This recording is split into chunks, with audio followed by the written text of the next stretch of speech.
Olá pessoal, aqui quem fala é o Johnny e eu resolvi fazer uma revisão de matemática. E nesse meu estudo de revisão eu resolvi compartilhar com vocês. Então eu vou começar com conjuntos e pretendo terminar em assuntos do terceiro ano do ensino médio. Então vamos lá.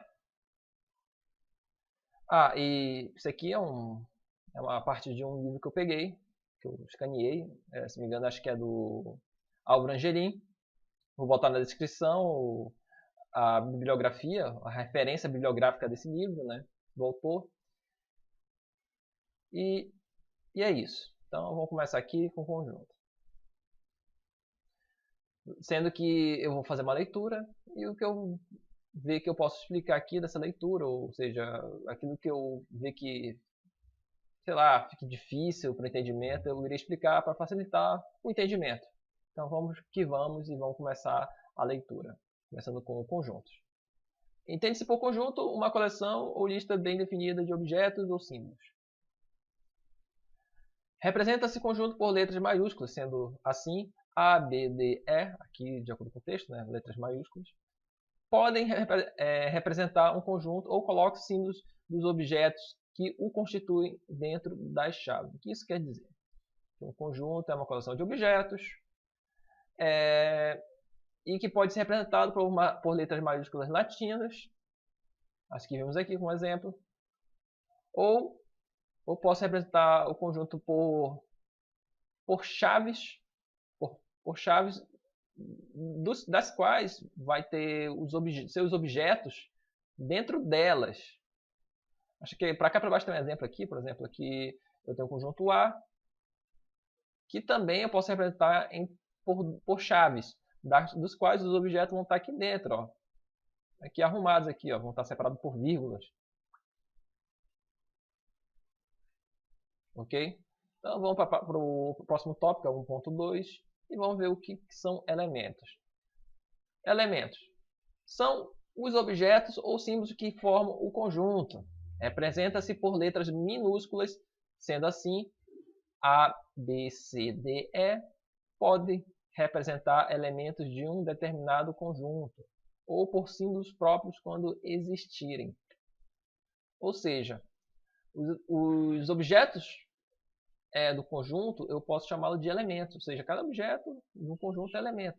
Voltando aqui, por exemplo, aqui eu tenho um conjunto, vamos pegar aqui o conjunto N, eu acredito que deve ser dos números naturais. Ó, pode ver que começa com 0, 1, depois vem 2, 3, 4. Aí vem o reticência, quer dizer, que tem valores maiores, que é o 5, 6, aí a valor de cada vez maior. Esse reticência quer dizer que tem continuidade aqui, essa sequência. Então, nesse caso aqui, desse conjunto, né, cada objeto desse conjunto eu vou chamar de elemento do conjunto, ou seja, os objetos, os elementos, cada objeto, elemento. Então, os objetos do conjunto são os elementos. E eu posso representá-lo por letras latinas minúsculas. No caso aqui. E também pode ser representado por outros símbolos. No caso aqui, no exemplo aqui do conjunto dos naturais aqui, em vez de ser letras minúsculas, são números. Ou seja, eu posso representar por números também. Ok? Então, vamos para o próximo tópico aqui, relação de pertinência. É a relação existente entre elemento e o conjunto, da qual faz parte. Para indicarmos que um objeto X é elemento de um conjunto A, escrevemos X pertence a A. Se o objeto X não é elemento do conjunto A, escrevemos X não pertence a A. O símbolo pertence é chamado de símbolo de pertinência e só é usado para caracterizar uma relação entre elemento e conjunto, ou seja, relação de pertinência é relação entre elemento e conjunto, da qual posso usar esses símbolos aqui, o de pertence e não pertence, apenas para relacionar elemento e conjunto. Pode ver que aqui o X pertence a A, lembrando que o X é uma letra minúscula aqui, que representa o elemento, e o A maiúsculo aqui é o conjunto, então X pertence a A. Então, a relação de pertinência é apenas uma relação entre elemento e conjunto, onde eu vou usar pertence e não pertence. E esses símbolos pertencendo à peça são símbolos de pertinência. Agora vamos para a descrição de um conjunto, né? A gente viu a definição, ou seja, o que é um conjunto, agora vamos ver como representá-lo. A primeira forma aqui é a numeração dos elementos, aqui é a forma tabular, ou seja, eu posso descrever o conjunto enumerando os elementos, ou seja, apresentando os elementos que constituem o conjunto. No caso, tem o conjunto A, que a gente já viu aqui como exemplo. Ele é o conjunto formado pelos números 1, 2, 3, 4 e 5. Então, os elementos eles são numerados, são apresentados aqui. Aí, conjunto B, tem os números 2, 3, 5, 7 e o 11. Eu acredito, deixa eu ver aqui, olhando assim, eu vejo que são os números primos. Conjunto dos números primos. Tem o conjunto D, que são as vogais do alfabeto. E tem o conjunto N, que são aqui os números naturais. Então, pode ver que essa aqui é uma forma de eu descrever um conjunto ou apresentar o conjunto. No caso aqui, entre chaves, onde os seus elementos estão enumerados aqui. Agora, tem uma outra forma de apresentar um conjunto aqui, descrevê-lo, que é através de uma propriedade característica, onde eu vou botar, em vez de botar os elementos aqui enumerados, eu vou utilizar aqui uma espécie de descrição da propriedade que representa todos os elementos desse conjunto. Vamos ler aqui rapidinho. Propriedade característica é uma propriedade que caracteriza o conjunto, isto é comum a todos os elementos do conjunto e somente a eles. Ou seja, é uma propriedade que vai representar todos os elementos do conjunto. No caso aqui eu tenho o conjunto A, que é x tal que x, símbolo aqui é tal que. Então, x tal que x é divisor inteiro de 5. Então, é todo aquele número que divide 5, né? Então, os únicos números que dividem 5, né? É ele mesmo, né? Só que positivo e negativo. Ele está dizendo que é o número inteiro. Então, eu posso colocar o negativo. Então, é o 5 positivo aqui, né? E negativo. E o 1, positivo e negativo, eles vão dividir o 5. Então, x tal que x é divisor inteiro de 5. Então, ao invés de eles colocar o conjunto A dessa forma aqui, onde eu vou ter os elementos menos 5, menos 1, 1 e 5, ele pode colocar dessa seguinte forma, que já representa todos esses elementos aqui, através de uma propriedade característica. X tal que x é divisor do número inteiro, divisor inteiro de 5. Aí vem o exemplo B aqui, que é B é igual a x tal que x é vogal. Então, tem o conjunto B, através de uma propriedade característica, diz que x tal que x é vogal. Logo, isso quer dizer que o x pode ser um conjunto formado pelas letras A, E, I, O, U. Então, em vez de ele colocar nessa forma aqui, já enumerando os elementos, ele vai colocar dessa maneira aqui, com uma propriedade característica. Isso dentro das chaves, que é uma maneira de eu representar o conjunto. Só que em vez dos elementos enumerados, como está aqui, é uma descrição, uma propriedade característica, que representa todos esses elementos. E aqui tem o item C, que é x tal que x é ímpar. E esse x está compreendido entre 3 e 11, ou seja, x é maior que 3, x é menor que 11. Então, seria 5, 7 e 9. São os ímpares que estão compreendidos entre 3 e 11, ou seja, maior que 3 e menor que 11 ao mesmo tempo. Agora vamos para a próxima página. Deixa eu diminuir aqui para poder passar de página. Pronto, passando aqui. E lembrando que isso aqui eu estou fazendo uma revisão e eu estou compartilhando com vocês essa minha revisão que eu estou fazendo de matemática. É claro que eu vou fazer exercício após essa revisão desse conteúdo. Diagrama de Euler-Levin. Um bom modo de visualizarmos relações entre conjuntos é através do diagrama de Euler-Levin. Os conjuntos são representados por regiões planas interiores a uma curva fechada e simples, ou seja, eu tenho uma região plana representada por uma curva fechada. E dentro dela vou ter os elementos. Ou seja, são diagramas. Então, eu vou usar um diagrama, que é essa região circular aqui, plana, da qual vai ter os elementos dentro, é o diagrama de Euler-Levin. No caso aqui eu tenho esse conjunto A aqui, ele está sendo representado por chaves, e isso de forma tabular, o que vimos anteriormente, né, onde os seus elementos são enumerados. O que no livro aqui está dizendo? Ele pegou esse conjunto A já na forma tabular, os elementos na forma tabular, e descreveu ele através de diagrama. Então, essa é outra maneira de descrever um conjunto, ou seja, acabamos de ver que o conjunto ele pode ser descrito de 3 maneiras diferentes. Deixa eu voltar aqui, né? A primeira que é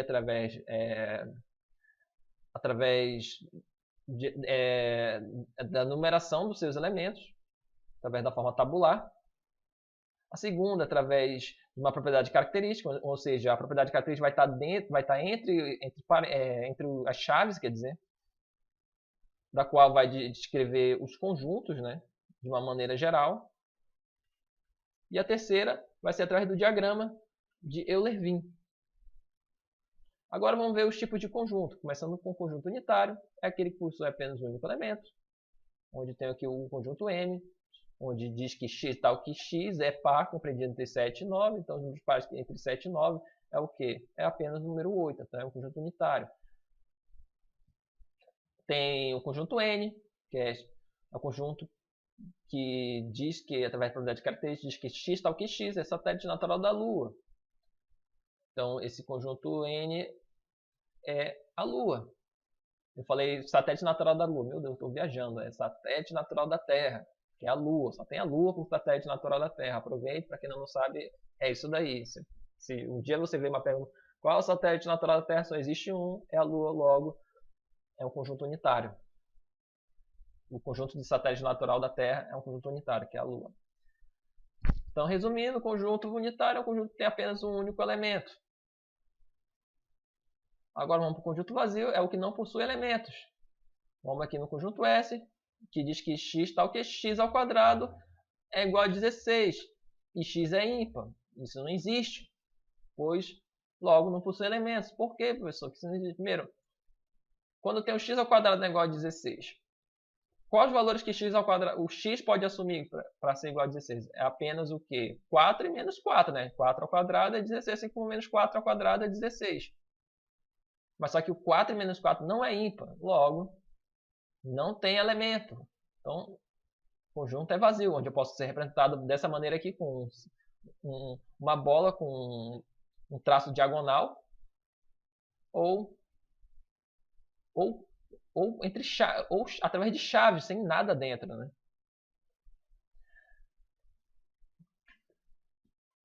Aqui no item B eu tenho P, conjunto P é igual a x, a todo elemento x, tal que x é ímpar e múltiplo de 2. Pensa bem, quais são os números ímpares? Pegando assim o menor que a gente conhece. É o 2. Agora, não, desculpa, o 2 não, é o 1. 1 é ímpar, aí depois vem o 3, depois vem o 5. Não dá para dividir por 2. Se você dividir, vai ver que não vai ter resto zero. Logo, os números ímpares não são múltiplos de 2. Lembrando que múltiplo é a mesma coisa de divisível. Então, se eu digo que se um número é múltiplo do outro, eu posso dizer que esse número é divisível por outro. Por exemplo, eu tenho 6. 6 é múltiplo de 2? Sim, porque 6 é divisível por 2. Essa é uma maneira mais fácil de você entender quando um número é múltiplo do outro, entendeu? Então, já que não tem número ímpar múltiplo de 2, logo o conjunto P é um conjunto vazio, que pode ser representado dessas duas formas aqui. Agora vamos para o conjunto universo. Chama-se conjunto universo o conjunto que contém todos os elementos com os quais se quer trabalhar em um problema ou mesmo uma teoria. Esse conjunto deve ser fixado antes de resolver qualquer exercício. Deixa eu começar aqui numa situação problema aqui para dar um exemplo. Vamos supor que eu dou uma equação do segundo grau e eu quero que você encontre o valor de x dessa equação. Só que eu digo que o valor de x ele é um valor que pertence ao conjunto dos números reais. O que isso quer dizer?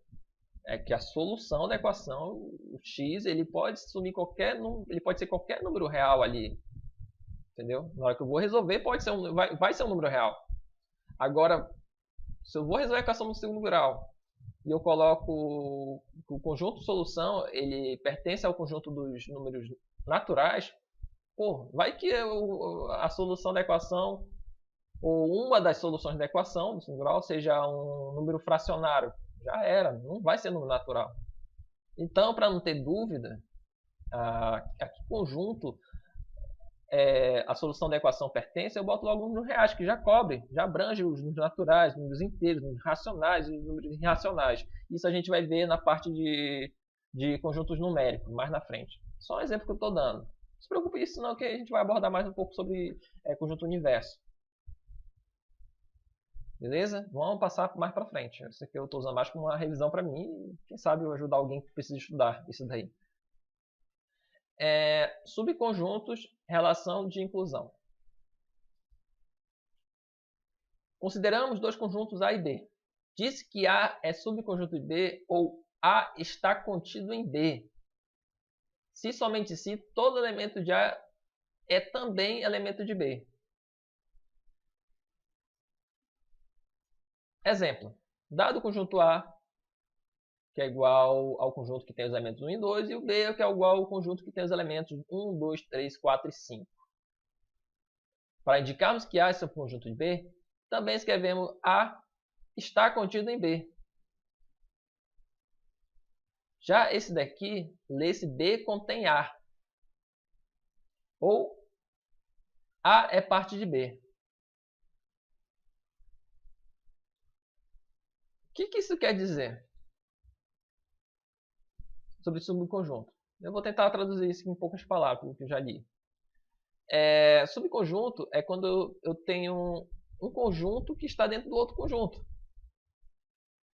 Ou que faz parte do outro conjunto. Por exemplo, aqui eu tenho esse conjunto aqui, que é o conjunto A, né? Olha só que o Azinho aqui, ó, representando esse conjunto aqui. O maiorzão, que come o conjunto A, vamos dizer, que possui o conjunto A, é o conjunto B. No caso, o que está aqui dentro, eu posso dizer que é subconjunto do conjunto B. Entendeu? Sub quer dizer que está dentro. O subconjunto é o conjunto que está dentro. Então, A é o subconjunto de B. Assim como posso dizer que o B contém A. Entendeu? Então, B contém A, essa palavra contém quer dizer de possuir. Então, B contém A, assim como eu posso dizer que A é subconjunto de B, também eu posso dizer que A está contido em B. Lembra que a palavra está contigo é a mesma coisa que eu dizer que está dentro. Está contido, está dentro. Então, se A está dentro de B, logo A está contido em B. Então, procure usar essas palavras para associar. Está contido, que é está dentro, e contém de possuir. Então, eu posso dizer que B está contido dentro? Não, B possui. B não está dentro de A.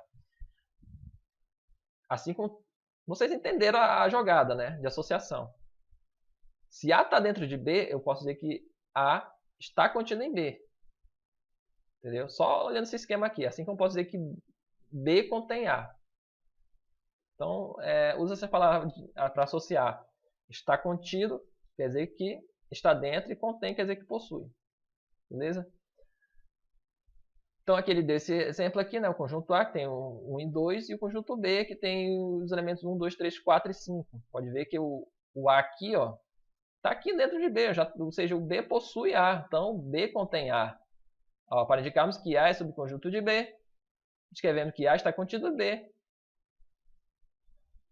B contém A é parte de B, ou seja, esses três aqui é a mesma coisa. É a mesma coisa. Nesses três aqui, o A é subconjunto de B. Só que está descrito de três formas diferentes. Então, para dizer que o A é conjunto de B, eu posso dizer que A está contido em B, B contém A e A é parte de B. Todos eles querem dizer que o A é subconjunto de B, entendeu? Se existir pelo menos um elemento de A que não pertence a B, então A não é subconjunto de B. Fato este que se indica A não está contido em B. Lê-se A não está contido em B. Pronto. Então, se por acaso um elemento aqui do conjunto A não estiver aqui dentro do conjunto B, ou seja, não fazer parte de B, pelo menos um, Então, posso dizer que A não está contido. Então, A não é subconjunto. Basta ter um só, um elemento, que não faça parte do conjunto B, que já era. A não é subconjunto. Então, para ser subconjunto B, todos os elementos de A têm que fazer parte também do conjunto B. Agora, vamos lá para considerações importantes. Todo conjunto é subconjunto dele mesmo. Então, A está contido em A. Aqui é um exemplo. Aqui. Conjunto vazio é subconjunto de qualquer conjunto. Então, olha aí, coisa interessante. Ó. Você pode cair em prova isso daí. Então, bora ver aqui rapidinho, voltar aqui só para ver quais são os tipos de conjunto que a gente já viu. Vimos conjunto unitário, quando o conjunto só tem um único elemento. Vimos conjunto vazio, quando o conjunto não tem elementos. Vimos conjunto universo, que geralmente a gente usa para resolver problemas de um determinado problema e a gente descreve que conjunto a gente vai ter que utilizar para resolver esse problema, né? E também vimos subconjuntos também, ou relação de inclusão, né? Agora vamos ver aqui mais o próximo, que é conjunto iguais, dado dois conjuntos A e B quaisquer, disse que os conjuntos são iguais se e somente se todo elemento de B pertencer a A e todo elemento de A pertencer a B. Se A está contido em B e B está contido em A, logo A é igual a B. Então, conjuntos iguais é quando todo elemento de um conjunto faz parte do outro conjunto e vice-versa. Então, se A está contido em B e B também está contido em A, logo A é igual a B. Dado três conjuntos A, B e D, quaisquer, se B está contido em A. Olha aqui esse negócio para dar travar o cérebro aqui da pessoa. Se B está contido em A e A está contido em D, então quer dizer que B está contido em D.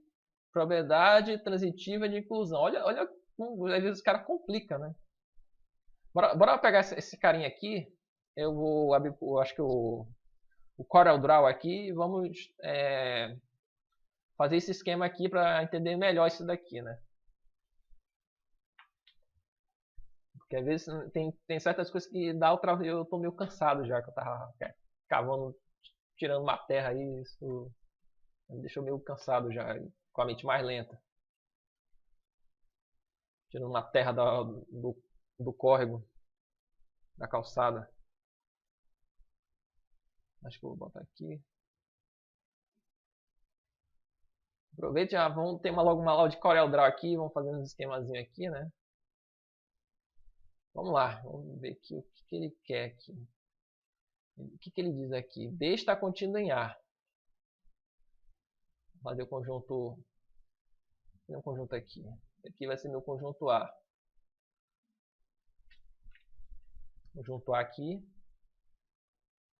Está dizendo que se B está contido, quer dizer que B está dentro de A, né? Então, vou fazer de novo aqui, conjunto B. Tem que ser B maiúsculo para dizer que é o conjunto B. Está dentro de A.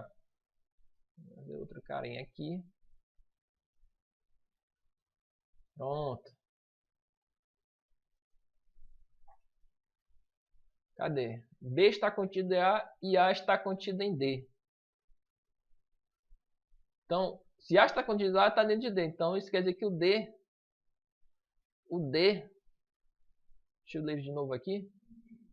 A está contido em D. A está contido em D. Então, o D está aqui dentro. Se A está contido em D, quer dizer que o D possui A, ou seja, A está dentro de D. Então, acredito que deve ser isso daqui. Qualquer coisa eu mudo, conforme a leitura. Então, aqui é o D.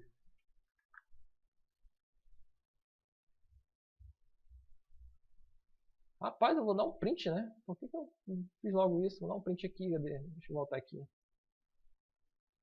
dar um print aqui. Aperto o print.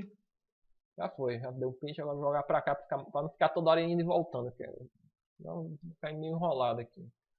Pronto, já deu um print aqui. Agora eu vou cortar essa parte aqui, cadê? Cortar, fragmento de corte aqui. Pegar só esse trechinho aqui. Olha como é legal saber um pouco de edição de imagem, né? Ai, ai. Pronto. Tá aqui. B está contido em A. Beleza. A está contido em D. Ele está dizendo que implica que B está contido em D. Pior que é verdadeiro isso, olha só. Tá vendo? Ó, se B está contido em A e A está contido em D, logo, ou então, B está contido em D, que é de fato. Ó, o B está dentro de D. Então, realmente, aí que diz que é propriedade transitiva de inclusão. Interessante isso.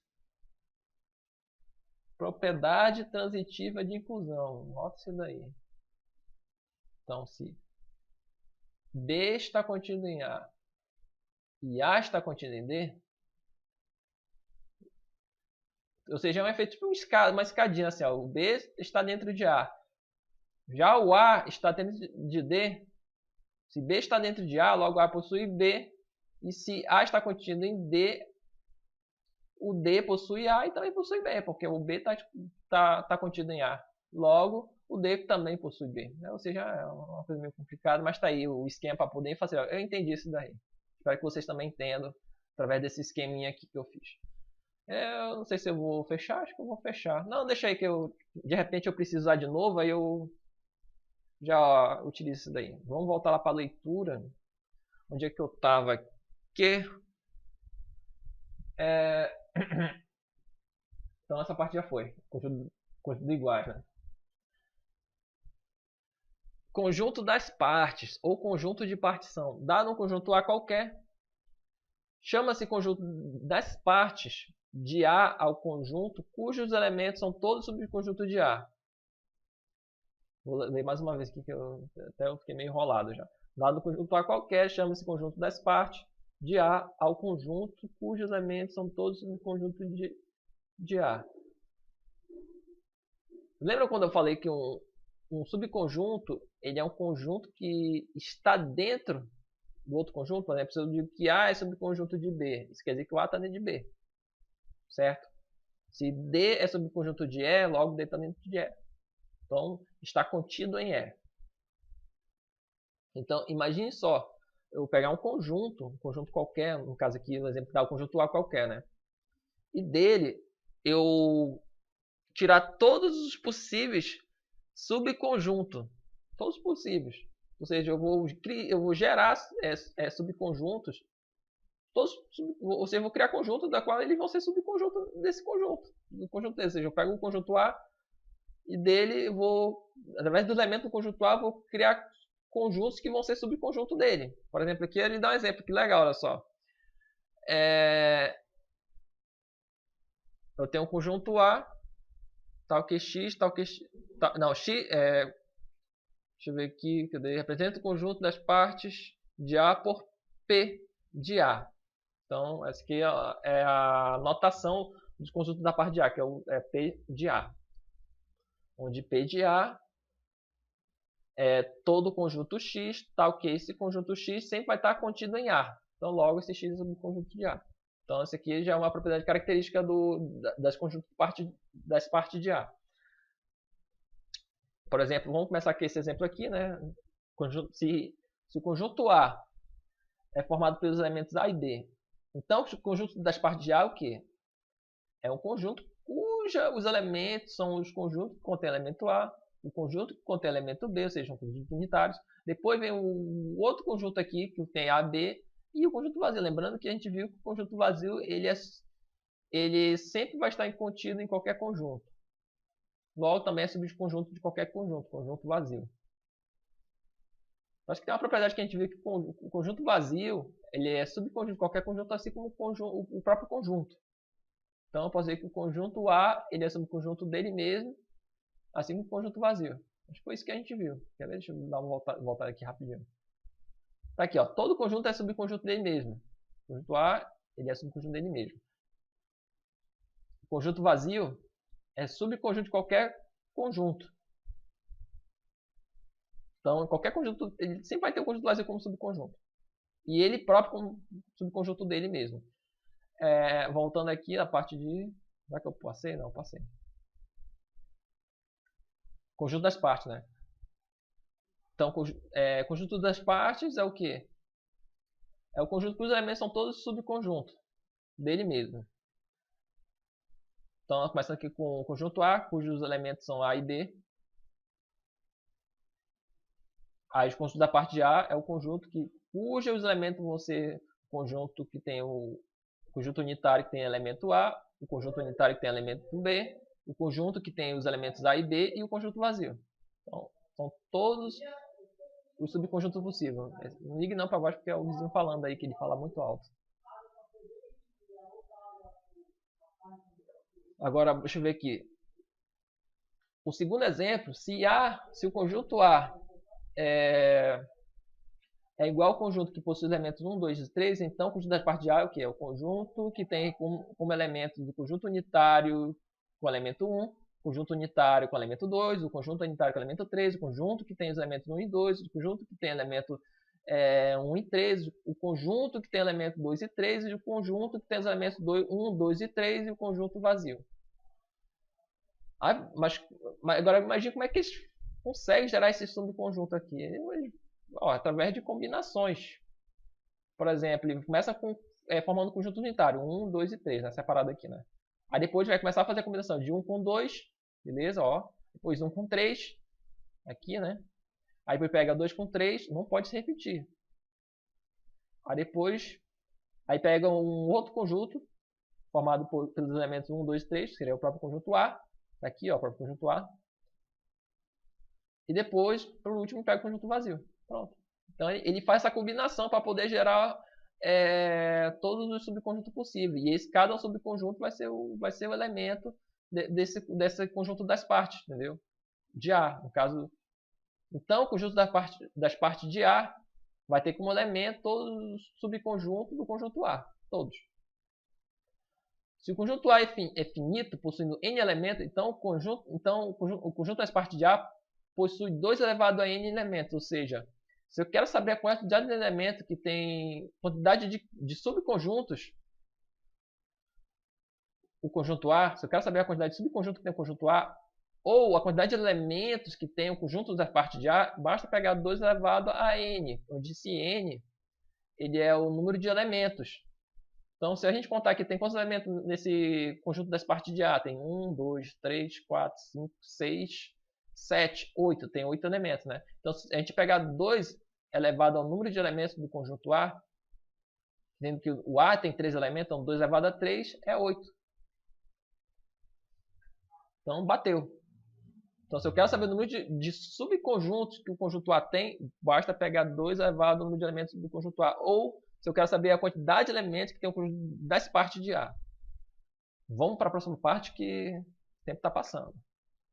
Se o conjunto A é finito, possuindo n elementos, então o conjunto das partes de A... já lemos isso aqui, meu Deus, estou viajando aqui já. Estou cansado.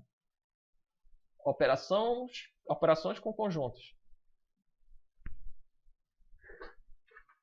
Interseção. Dados dois conjuntos, A e B, chama-se interseção de A e B ao conjunto formado por elementos pertencentes a A e a B. Então, aqui, ó, a representação do conjunto interseção de A e B é essa daqui. A, essa concavidade, esse U voltado para baixo, essa concavidade voltada para baixo aqui, ó, A inter B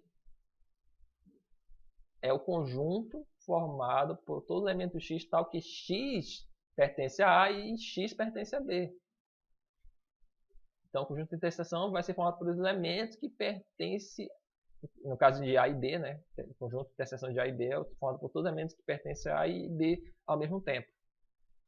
Tá aqui, eu tenho o conjunto A e B. Nesse caso aqui, ó, como eles não têm, assim, eles não estão assim sofrendo uma interseção, ou seja, eles não estão encostando um no outro, tomando uma parte do outro, tipo assim, não tem nada em comum.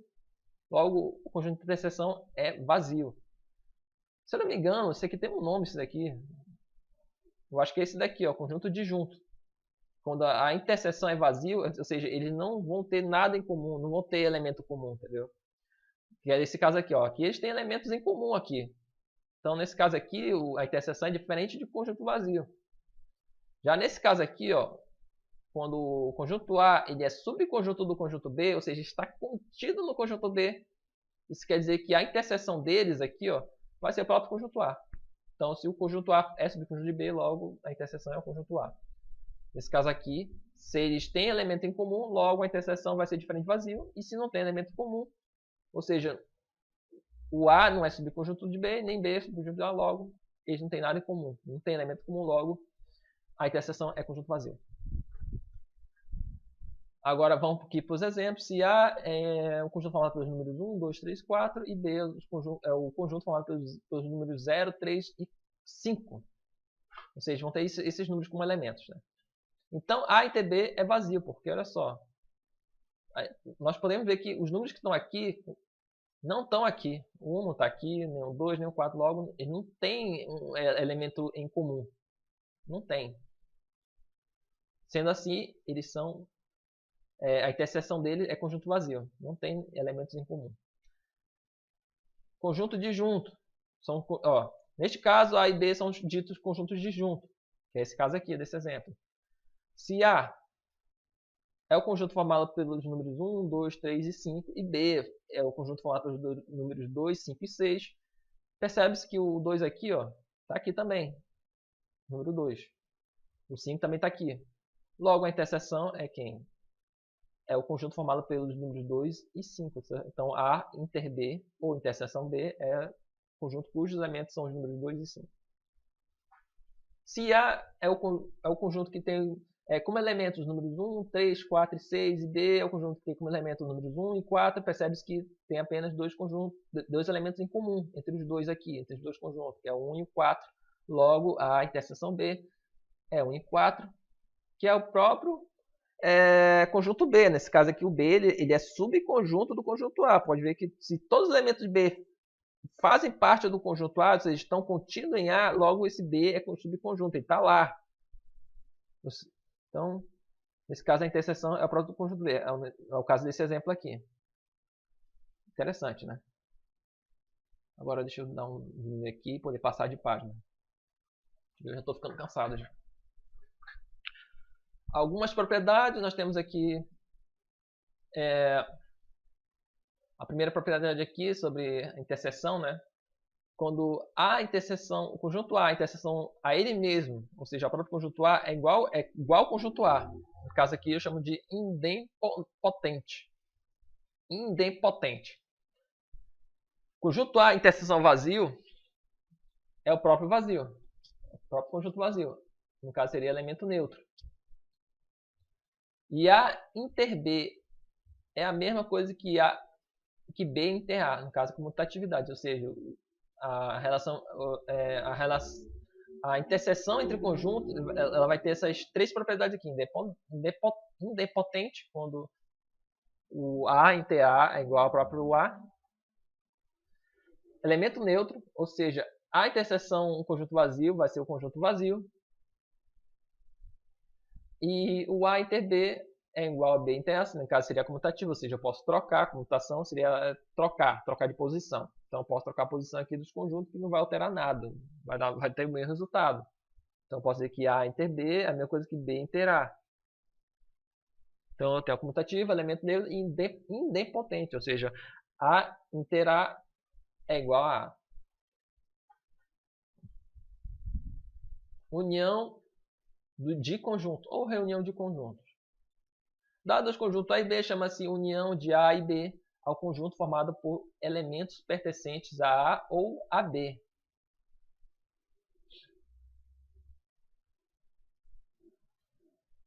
Nesse caso aqui, eu estou até ficando cansado já. Dados os conjuntos A e B, chama-se união de A e B, conjunto formado por elementos pertencentes a A ou a B. Então, o conjunto união ele seria tipo assim um somatório de todos os elementos dentre os conjuntos.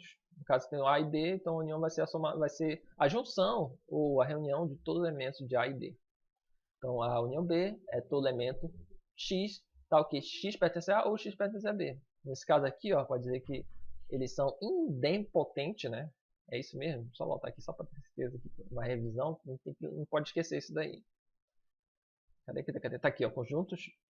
Não, são disjuntos, disfarce. São disjuntos.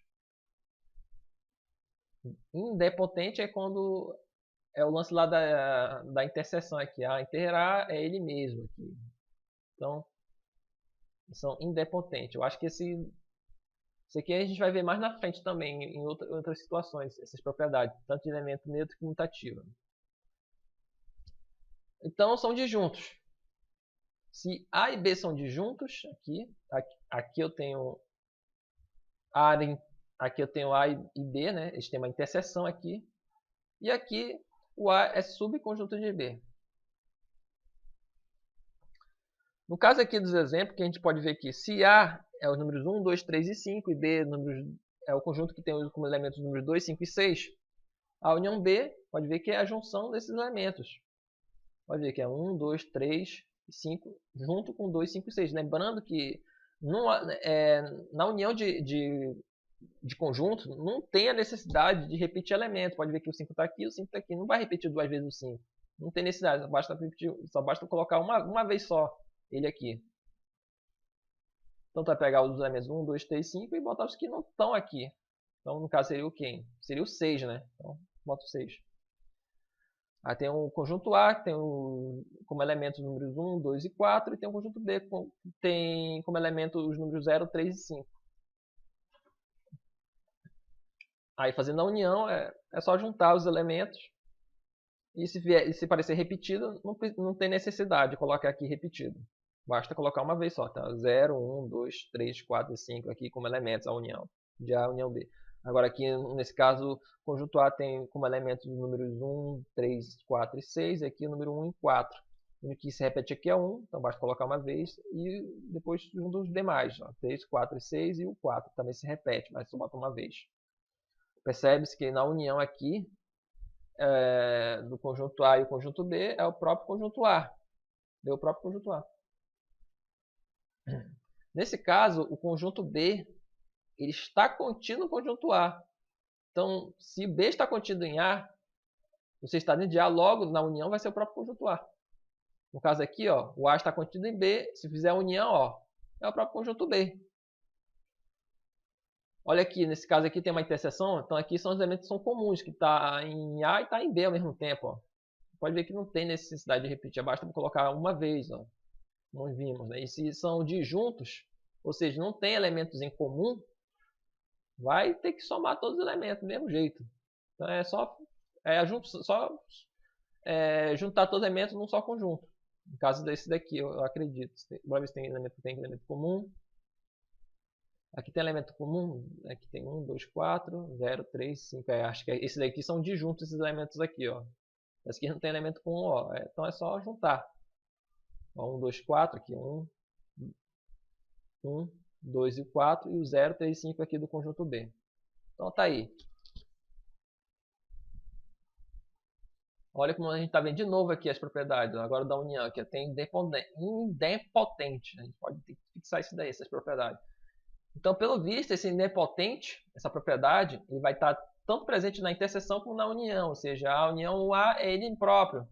Então, vai ser idempotente. Ou seja, vai ser o próprio conjunto como resultado. Agora, a união conjunto vazio vai ser o próprio conjunto A, elemento neutro. No caso aqui, ó, da interseção, a interseção vazio é vazio, é elemento neutro. Então tem que tomar cuidado, que na união não vai ser conjunto vazio, na união vai ser conjunto A. Na interseção é conjunto vazio como elemento neutro. A união B é igual a B união A. Aqui é comutatividade, ou seja, você troca a posição dos conjuntos e o resultado vai ser o mesmo.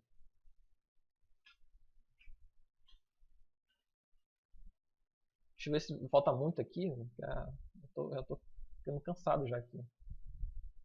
Estamos aqui. Ainda tem muita coisa ainda. Deixa eu ver quantos minutos já tem. Não sei nem quanto tempo já tem de gravação. Vamos continuar aqui. Vamos para a próxima página. Deixa eu ver. Ah, tá, diferença. Vamos lá. Diferença dado dos conjuntos A e B. Chama-se diferença entre A e B o conjunto formado por elementos que pertencem a A e não pertencem a B. Então, aqui eu tenho A menos B é igual a todo elemento x, tal que x pertence a A e x não pertence a B. Aqui, ó, eu tenho dois conjuntos aqui, A e B, são disjuntos, né? E aqui eu tenho um conjunto que já tem elemento em comum, ou seja, tem uma interseção aqui, ó. Então, aqui já representa A menos B, essa parte aqui está cheia de pontilhado, né? A menos B. E aqui é B menos A, essa parte que representa. Isso desse conjunto aqui, desse conjunto união. E tem elementos comuns.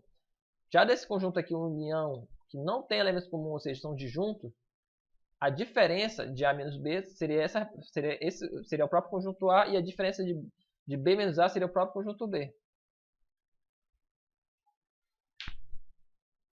Então, explicando mais uma vez.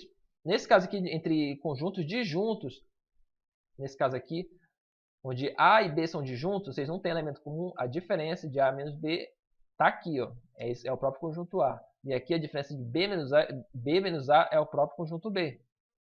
Já aqui, quando ele tem elementos comuns, A e B tem elementos comuns, o A menos B está aqui representado nesse pontilhado aqui, só onde está pontilhado, não na interseção. Pode ver que a interseção está em branco, é só aqui, A menos B. E B menos A é aqui, ó, tá esse pontilhado.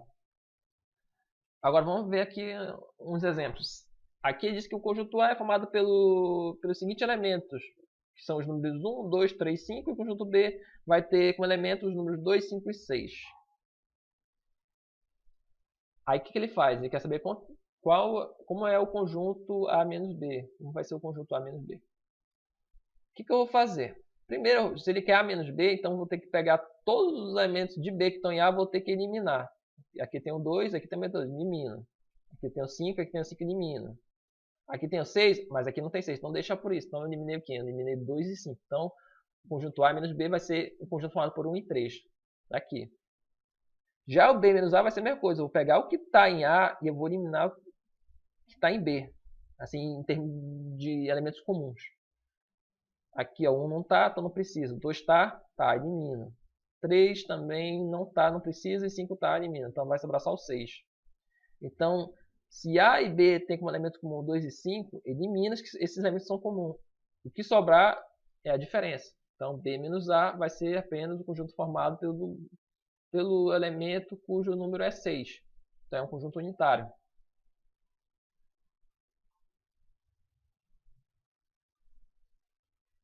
Eita, ainda tem mais coisa ainda. Deixa eu ver aqui. Eita. Tá para acabar aí para o exercício. Então, faltam umas 2 páginas ainda. Vamos lá que vai acabar isso daí.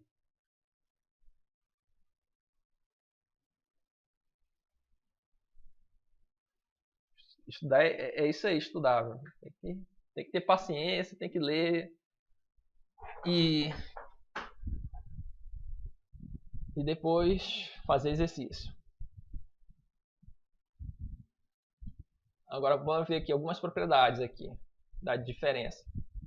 A, conjunto A menos ele mesmo, aqui que estamos aqui, ó. A menos ele mesmo é conjunto vazio. Conjunto A menos conjunto vazio é o próprio conjunto A.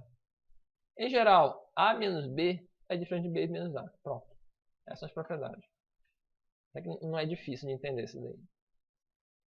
Agora vamos por complementar. Se A é subconjunto de B, ou seja, A está dentro de B, no caso aqui do exemplo, então a diferença de B menos A, essa área tracejada aqui, ó, ou a área rachurada, é diferente de B menos A, essa área aqui, é dita complementar de A em relação a B. Tá aqui, ó, o símbolo assim, complementar de A em relação a B. Então, o conjunto complementar de A em relação a B é essa área rachurada. Seria o quê? B menos A. Então, deixa eu dar um print aqui. Tá aqui, não precisa dar print nenhum, não. Então, se A é subconjunto de B, a diferença de B menos A é dita complementar de A em relação a B. Com o símbolo, com essa notação aqui, entendeu? Esse é o símbolo. Então, C com A em cima e um B embaixo. Ou um A com uma barrinha em cima, que eu acredito que chama-se A barra, se não me engano. Então, Complementar de A em relação a B é B menos A, entendeu? B menos A. Complementar de A em relação a B, isso quer dizer, é o que falta em A para completar B. Seria mais ou menos isso, entendeu? É o que falta de elemento em A para poder complementar, para ser o conjunto B ou para completar B. Então, complementar de A em relação a B é a mesma coisa que B menos A. Tenta fixar isso daí. Que é todo elemento X, tal que X pertence a B e X não pertence a A. Então, os elementos do conjunto complementar de A em relação a B são todos os elementos X que pertencem a B e não pertencem a A. Se tiver dúvida, é melhor vocês desenharem os diagramas, entendeu? Quando falar complementar de A em relação a B, primeira coisa, pega esse Bzinho aqui, que está embaixo, bota menos o que está em cima, entendeu? B menos A. Logo, já dá para entender que o B é maior. Porque B menos A tem que sobrar alguma coisa. Então, logo B é maior, logo o A é subconjunto. Então, A vai estar contido em B. Então, logo, o que sobra vão ser elementos do conjunto B. Então, X pertence a B e logo esses elementos não vão pertencer a A. Ou seja, é todo elemento que vai pertencer a B e não pertence a A. Peguem isso. Então, complementar de A em relação a B é a mesma coisa que B menos A. E se é B menos A, logo, o A que vai ser o subconjunto. E o que sobra vai pertencer... é o que pertence ao conjunto B, o que sobra. Vai pertencer ao conjunto B. E não pertencer ao conjunto A. Olha como é meio complicado, mas dá para entender se a pessoa usar um certo raciocínio. Exemplo. Eu tenho o conjunto A, 1, 2 e 4. Eu tenho o conjunto B, cujo elemento é 0, 1, 2, 4, 6 e 9. Ele quer saber como é que é o conjunto A barra, que é a mesma coisa que complementar de A em relação a B. O que isso quer dizer? Se completar de A em relação a B é a mesma coisa que B menos A. Então, tu vai pegar o que for em comum entre B e A e vai eliminar aqui no B. Aqui 1 é comum, o 2 e o 4. Então, vai sobrar o quê? Vai sobrar o 0, 6 e o 9. Ok? Agora, vamos para a próxima parte aqui, número de elementos da união de conjuntos. Espreguiçando aqui um pouquinho. Número de elementos da união de conjunto. Com dois conjuntos disjuntos, A e B, ou seja, não tem elemento em comum. E no caso aqui, o número de elementos da união, isso de dois conjuntos disjuntos, vai ser o número de elementos de A mais o número de elementos de B. Já quando eles não são disjuntos, eles têm elemento comum, o número de elementos dessa união vai ser o número de elementos de A mais o número de elementos de B, menos o número de elementos da interseção. Essa vai ser a fórmula. Se não me engano, eu fiz um esquema aqui porque não tinha. Aí eu fiz aqui, ó. E quando for a união de três elementos que têm elementos comuns entre eles. Nesse caso, o número de elementos de A, união B e união C, vai ser o número de elementos de A, mais o número de elementos de B, mais o número de elementos de C, menos o número de elementos de A inter B, menos o número de elementos de A inter C, menos o número de elementos de B inter C, e mais o número de elementos da interseção de A com B e C. Essa vai ser a fórmula. Caso for três conjuntos e eles tiverem elementos comuns entre si. Esse é o esquema, entendeu? Voltando aqui à página. Então, vimos que essas duas equações, uma para o número de elementos de A união B quando forem disjuntos e quando não forem disjuntos.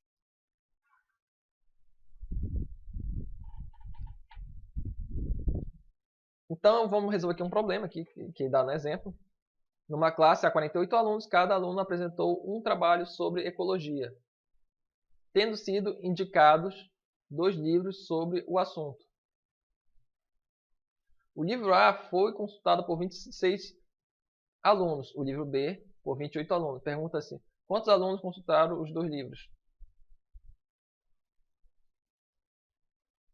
Quantos alunos consultaram apenas o livro A? Aí faz o esquema aqui de usar a equação, né? Número de elementos de A união B é igual ao número de elementos de A mais o número de elementos de B menos o número de elementos da interseção. Vamos ler mais uma vez e tentar resolver agora aqui, acompanhar. Uma classe de 48 alunos, cada aluno apresentou um trabalho sobre ecologia. Cada um apresentou um trabalho desses 48, tendo sido indicado 2 livros sobre o assunto. O livro A foi consultado por 26 alunos, o livro B por 28 alunos. Beleza. Está aqui o A, 26 e o B, 28.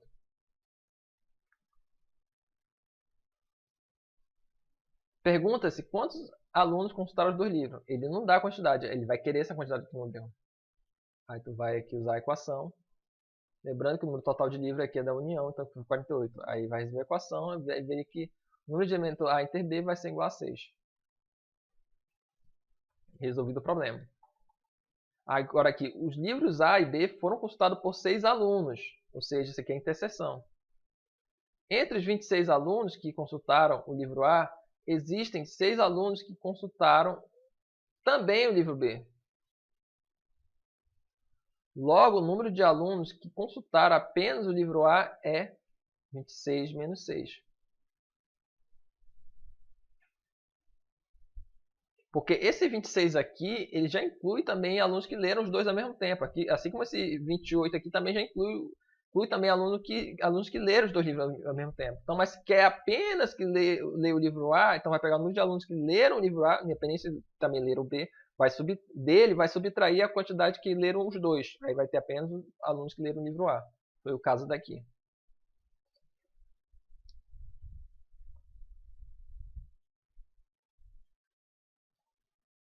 Agora vou dar mais um zoom aqui, puxar mais para cima, né? Desejando verificar qual jornal preferido pelos estudantes, uma pesquisa apresentou os resultados constantes da tabela abaixo. Aqui tem os jornais A, B, C, A e B, A e C, B e C e A, B e C. E nenhum. Aí os leitores do jornal A são 300, do B 350, do C 200, A e B 70, A e C 65, ou 65, vamos dizer assim, B e C 105, e os três ao mesmo tempo, os três jornais ao mesmo tempo, 40. E que não são de nenhum desses jornais citados, 150.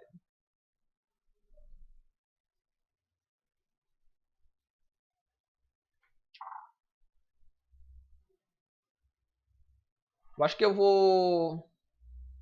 Será que eu pego? Eu acho que vou dar um print daqui dessa tela aqui rapidinho. Vamos usar ali o CorelDRAW de novo. Tentar entender esse exemplo. Aí depois disso, aí vem exercício. Então, para terminar essa aula.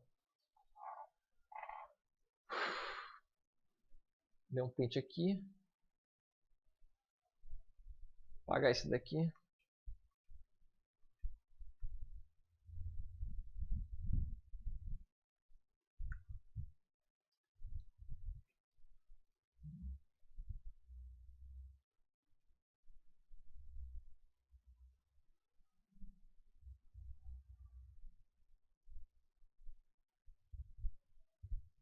Não vai cortar nada não. Pá. Aí deixa eu pegar daqui também. O item B. Vou dar um print também aqui. Pô, já printei. Agora vou dar um Ctrl V. Aí vou pegar só a parte que me interessa aqui, que é essa parte aqui de baixo. Ela está selecionada. A parte aqui.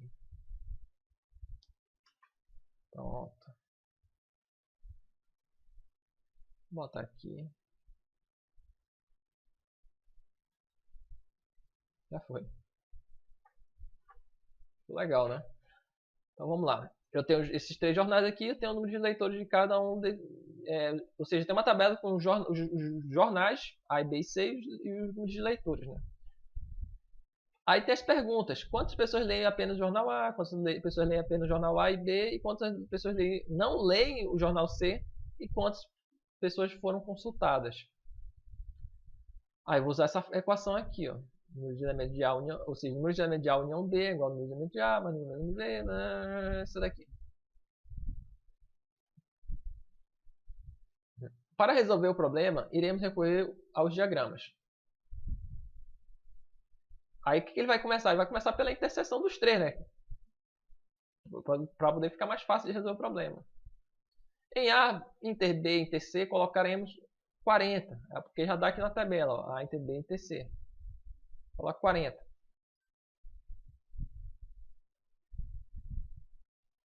E na região complementar, A união B e união C, colocaremos 150. Não leio os jornais.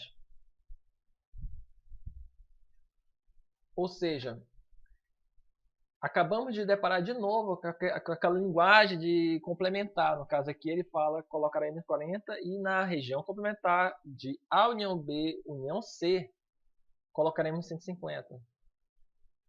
Esse complementar dessa união dos três conjuntos, que vai ser 150, isso em relação ao conjunto universo desses três conjuntos aqui. O conjunto universo seria o número total de eleitores. O número total de eleitores seria a somatória dos leitores dos três conjuntos, né?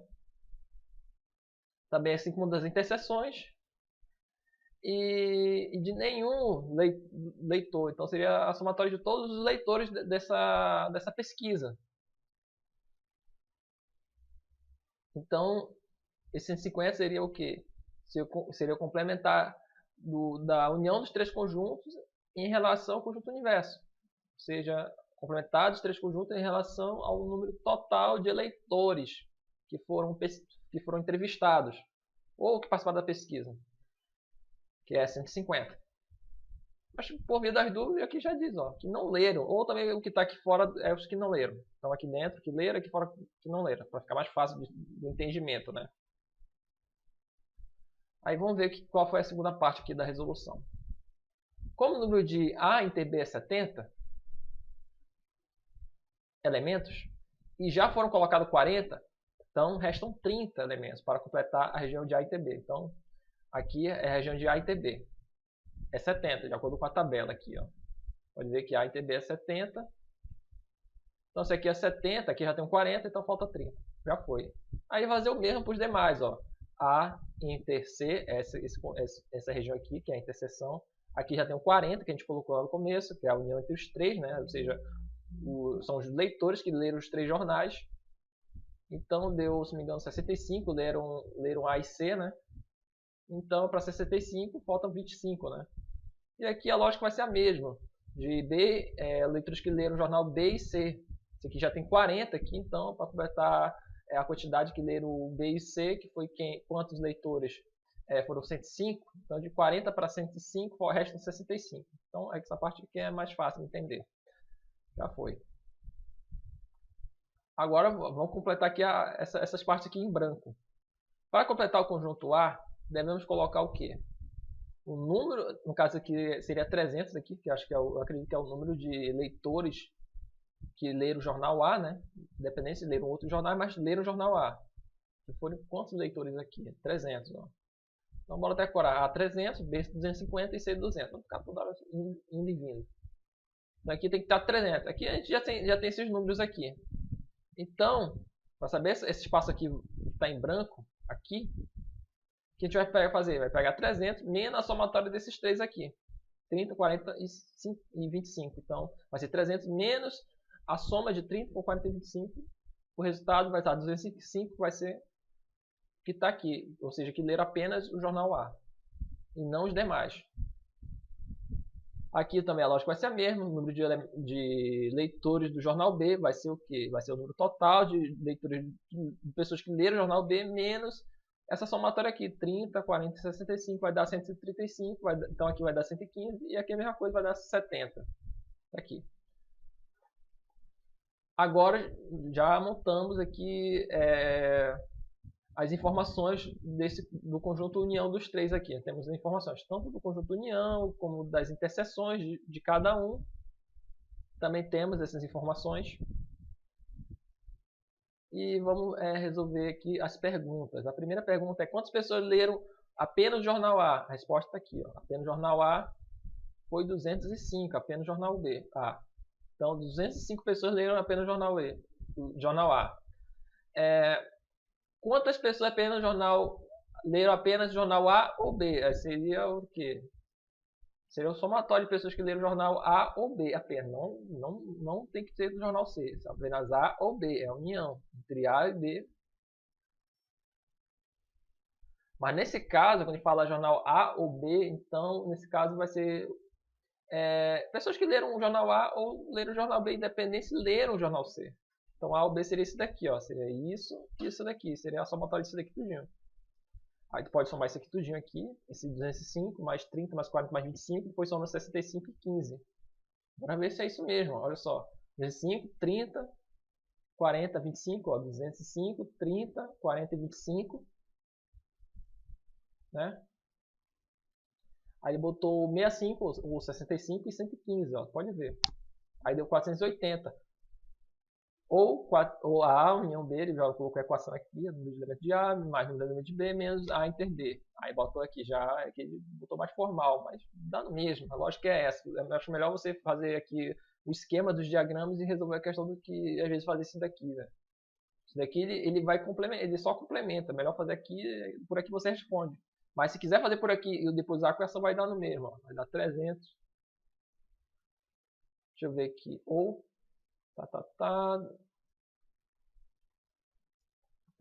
Deixa eu ver como é que ele. Deixa eu ver se eu entendo isso daqui. Ele botou o número de elementos de A união B. Que tá fácil de entender. Aqui o número de elementos de A, que é 300, né? Aí mais o número de elementos de B, 250. Menos a interseção de A e B. Quem é a interseção de A e B? É 70. Então menos 70. Aí vai dar 480, que é o número de A união B. Ou seja, pessoas que lêem o jornal A ou B. Tá certo. Aí, bora ver a outra pergunta. Quantas pessoas não leem o jornal C? Então, aqui eu tenho o jornal C aqui. As pessoas que leram o jornal C. Então, os que não leram, no caso aqui o jornal C, os que não leram seria esse conjunto aqui, ó. Essa área aqui todinha não leu o jornal C. Então vai ser 205 mais 30 mais 115. Aqui, ó. 205 mais 30 mais 115, ele botou mais 150 aqui. Tá, realmente, tem razão. Ó. Também aqui não leu o jornal C, então o que está aqui fora também faz parte. Bem observado aqui. Ó. Eu não enxerguei isso, mas é realmente 150 que faz parte. Se é o cansaço que está falando mais alto agora. Então 205, 30, 115 e 150. O que não lê o jornal C. Aí vai dar 500 pessoas que não leram o jornal C. E a última pergunta é quantas pessoas foram consultadas, né? Aí nesse caso seriam todas. Ou seja, que estão aqui dentro do diagrama e que estão fora. Aí vai 205, 115, 70. Aí depois vem o quê? 30, 25, 65 e 40. E mais 150, são 700 pessoas que foram consultadas. Ou seja, seria o número de elementos do conjunto universo. Também poderia dizer isso, né? E é isso, pessoal. Eu acho que essa foi a última parte. Deixa eu ver aqui. Ainda tem mais coisa, né? Não, aí já vem os exercícios.